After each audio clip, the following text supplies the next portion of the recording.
ডিঙিৰ শিৰ ফুলাই ফুলাই অসমৰ মুখ্যমন্ত্ৰীগৰাকীয়ে অসমৰ খিলঞ্জীয়া মানুহৰ কথা, অসমৰ যুৱক যুৱতীসকলে অসমত ব্যৱসায় বাণিজ্য কৰিব পৰা এক পৰিৱেশ সৃষ্টি কৰাৰ কথা আমি ঠিকেই শুনো।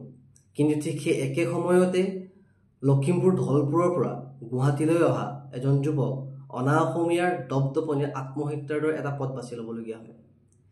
এফিনিটি নামৰ এই কোচিং চেণ্টাৰটোৰ গৰাকী পৱন হাজৰিকাই অংকিত আগৰৱাল, বিকাশ চিচুদিয়া আৰু নিলয় কুমাৰৰ মানসিক অত্যাচাৰ, মানসিক চাপৰ বাবে এই 28 বছৰীয়া যুৱকজনে আত্মহত্যাৰ দৰে পথ এটা বাছি ল'বলগীয়া হয়।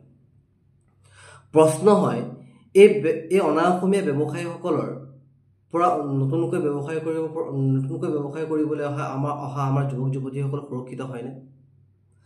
আচলতে কাৰ আশীৰ্বাদত এই অনা অসমীয়া ব্যৱসায়ীসকলে অসমত থাকি অসমত ব্যৱসায় কৰি অসমৰে এজন যুৱকক আত্মহত্যাৰ দৰে পথ বাছি ল'বলৈ বাধ্য কৰালে? তেওঁৰ ছুচাইড নোটখনত অতি স্পষ্টভাৱে এই 3গৰাকী অনা অসমীয়া যুৱকৰ নাম উল্লেখ আছে।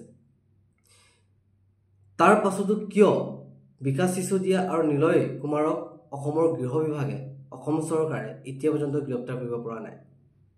আচলতে এই চৰকাৰখন অসমীয়া ব্যৱসায় কৰা যুৱক যুৱতীসকলক সহায় কৰা চৰকাৰ নহয়। অসমীয়া যুৱক যুৱতীসকলৰ হাতত থকা ব্যৱসায়খিনি কাহিনী অনা অসমীয়াৰ হাতত গতাই দিয়াহে চৰকাৰ।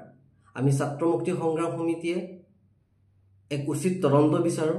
যদি অসম চৰকাৰে নোৱাৰে তেন্তে এই তদন্ত CBI হাতত দিয়ক, CBIক দায়িত্ব অৰ্পণ কৰক আৰু পৱন হাজৰিকাৰ পৰিয়ালে যাতে উচিত ন্যায় পাওক। Stay informed, stay ahead. News NE 365